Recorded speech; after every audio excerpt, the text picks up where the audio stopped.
Maraga paraga, urugu purugu, purugu purugu. Hello there! Let's take a look at hair stuff. Let's begin by opening our widget blueprint and adding a tile view object and call it hairstyles. Now create a new widget blueprint and call it hairstyle item. Open it up and at the top right of the window, change fill screen to custom and set the resolution to 64 by 64. Add a button with a scale that matches the widget. Under appearance, open up style, open the normal tab and set draw as to image. If we don't do this, then the icons for the hairstyles will be cropped as if they are buttons with borders. And we don't want that. We want to simply show an image. Copy the normal style and paste onto the other button styles. Switch to the graph view and open up the class settings. Under implemented interfaces, add a new interface called user object list entry. Back in the main widget, select the hairstyles tile view and under entry widget class, select our newly created hairstyle item. Let's set the entry height and width to 64 to match the hairstyle item widget. I'm also going to change the tile view size to 128 by 256. Create a new structure called hairstyle and add the following variables.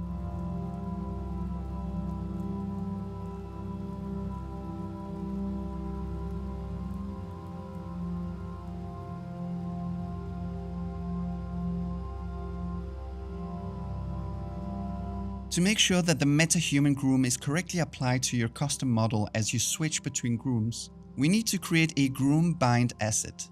Find the groom assigned to your default MetaHuman, right-click on the groom and select Create Binding. For the target skeletal mesh, select your custom head mesh. The source skeletal mesh should point to face_archetype. Hit Create. Open up the character creator blueprint and add a new variable called hairstyles. Change the type to our new hairstyle structure and make it an array. Add 2 new entries to the hairstyles variable. Assign the hair groom that is on your MetaHuman by default in the second slot. For the groom bind, select the groom bind asset we created earlier. The first entry will be the bald style, so no need for groom or groom bind. Make room in the character creator begin play event and drag in the hairstyles variable. Make a for each loop and add a create widget node. Select the hairstyle item as the widget class. Get the character creator widget. From this, get the hairstyles tile view, and from the tile view, let's create the add item node. Connect the spawn hairstyle item widget to the item pin.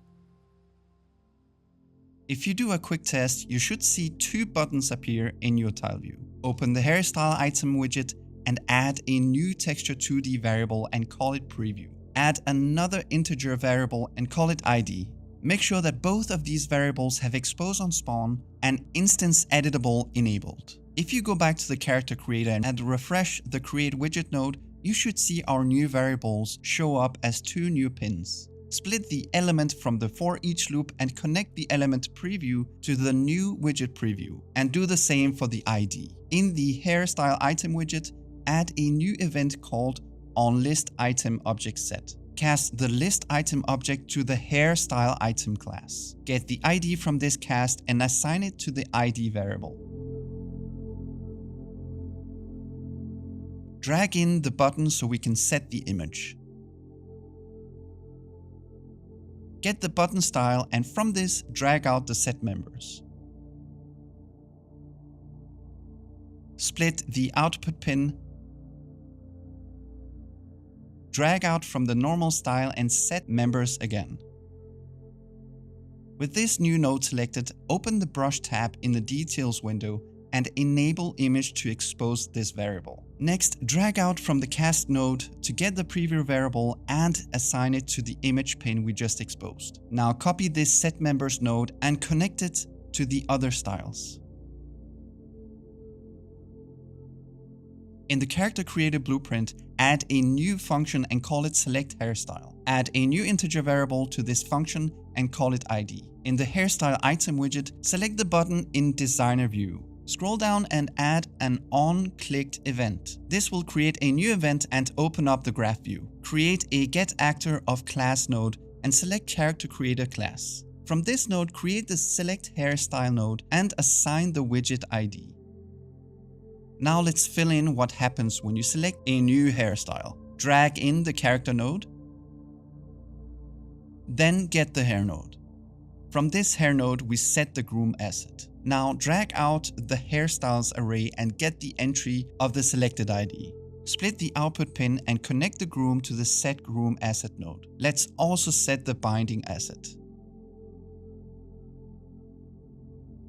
Add a branch at the beginning of the function that returns true if the ID is 0, so we can hide the groom when the bald hairstyle is selected.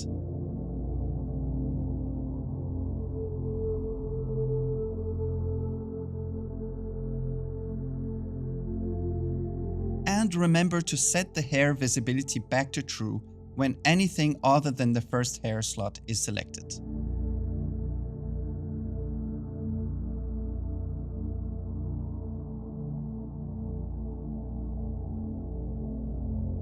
I'm gonna clean up some of these assets. I like to categorize the folders to match the data type. Mind you, this could be cleaned up way more for sure, but this will do for now.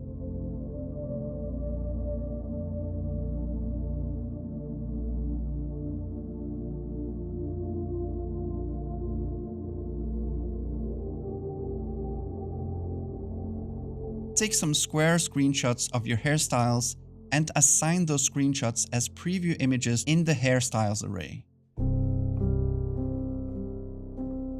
If you press play now, you should be able to select between two hairstyles. What about using grooms from other metahumans? Let's import another metahuman and go through the same steps. Create a bind asset from this new hairstyle. Add a new hairstyle entry. Assign the groom bind. Take a screenshot of the new hair. Assign the screenshot to the hairstyle entry. Hit play and that should be it. You can repeat the whole process for beards, but you may notice one common issue. When you alter your blend shapes, the groom is not following the altered mesh. To fix this, open your character blueprint, select the face mesh, and add a skin cache usage entry and set it to enabled. Now when you change the face, the grooms should be attached properly. That's it for part 6, and that's it for this tutorial series. As some of you may know, I had originally planned another 2 parts for this tutorial series, but I'm gonna have to end it with part 6. Sorry. If you have any questions regarding loading and saving your custom characters, feel free to reach out to me on my Discord channel. Also, the files for the completed tutorial is available on my Patreon, and yes, that includes the 2 missing parts. I've been pretty slow with this tutorial series to say the least, and you guys have been extremely patient and understanding, so thanks for that. Anyways, goodbye.